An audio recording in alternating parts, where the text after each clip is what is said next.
سبح اسم ربك الأعلى الذي خلق فسوى والذي قدر فهدى والذي أخرج المرعى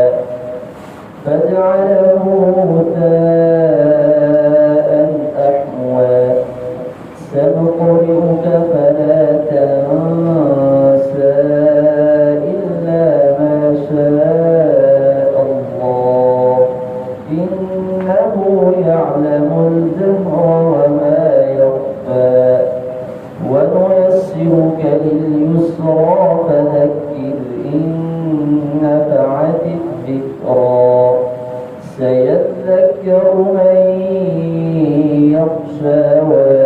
ويتجنبها الأشقى الذي يصلى النار الكبرى ثم لا يموت فيها ولا يحيا قد أفلح من تزكى وذكر اسم ربه فصلى بل تؤثرون الحياة الدنيا